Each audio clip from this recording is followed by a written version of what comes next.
It's now week 33 after a house fire.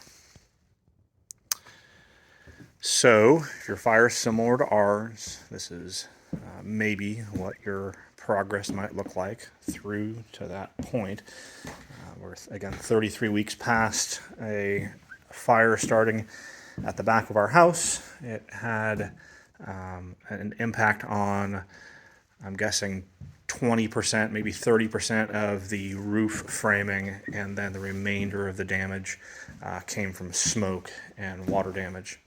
So this is where we are now.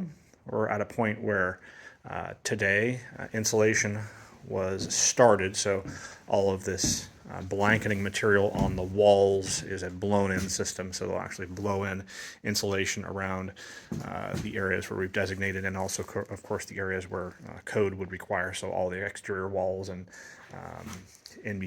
where we've designated is where in between walls where we want sound deadening. So between shower walls and, say, bedrooms, we're gonna request. We've actually requested them to blow in insulation there to sort of deaden the sound of running water and shower activities. And so that's where we are now. And let's see what else happened. Oh, the gas was connected this week. The furnace now runs. We're still waiting on our still waiting on the electrical meter to be connected. That's probably another week or so away, but of course that doesn't really have a significant impact on our lives. We have temporary power, and we have for some weeks now.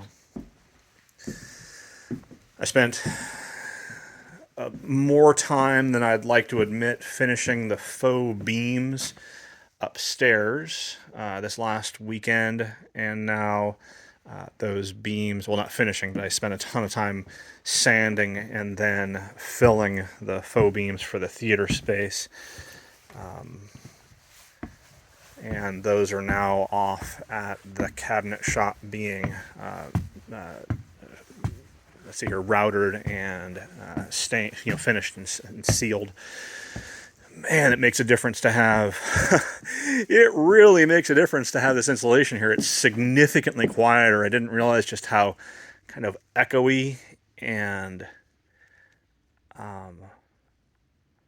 whatever. So cold as in kind of clinical. This space felt when what we had was simply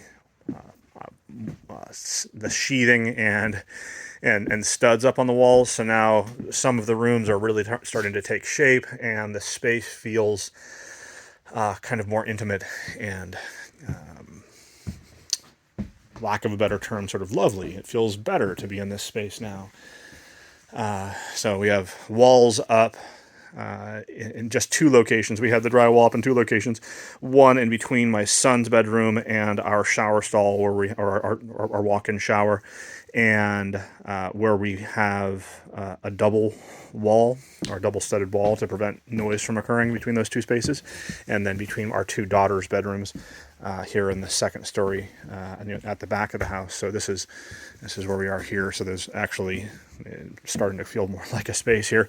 Next week the drywall gets hung, and gosh, is that going to be great.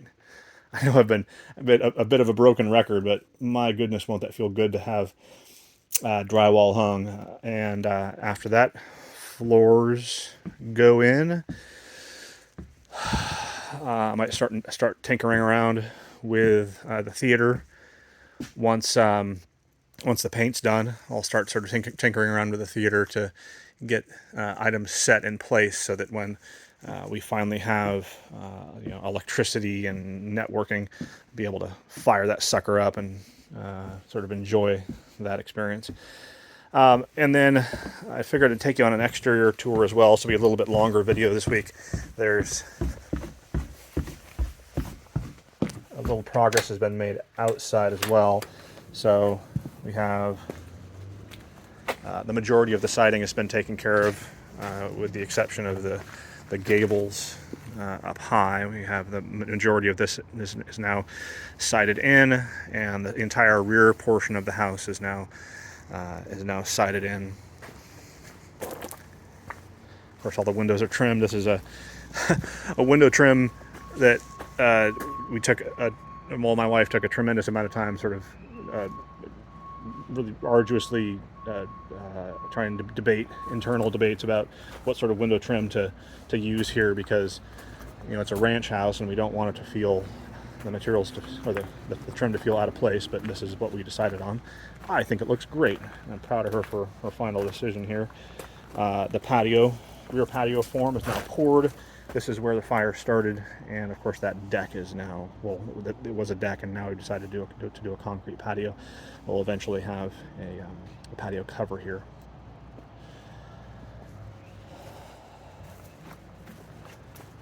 Side yard looks terrible now. Been so neglected over these past few months. Turn the corner here. Of course, we have the gable, which has yet to be finished there, and then there's a step gable that has yet to be finished there, hard to see, and then that far gable there in the upper section of the front portion of the house has yet to be finished too, because they're leaving that section of siding off above the garage area to allow for the crane to lift, or the gantry to lift drywall into place next week for the upstairs portion of the home. This is where we are. It's now, what did I say, week 33. I'm guessing we have 7 to maybe 10 more weeks left, so we are at least 3/4 of the way through this process, and everyone's assuring us that it'll really start moving here. Really feel like we're making quicker progress now. The front patio was poured this week. Going to feel a little odd for a while. There's a taller sort of step here at the right-hand side than there is the left, because of the peculiarities of this home. We've got to re-pour the driveway at some point, but can't do everything at once. Not as smart as you do everything at once. So anyhow, if this is valuable to you at all, just say yo or anything. Nobody's really said anything through this video series. Maybe someday somebody will discover this and it'll be of value to them, but leave a comment in case you have any questions.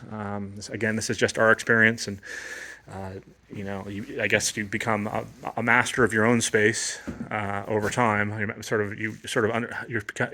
gained sort of an understanding, mastery of what your own experience is, and maybe through that I can help other people understand how this process works. My name's Eric, and this is still my house.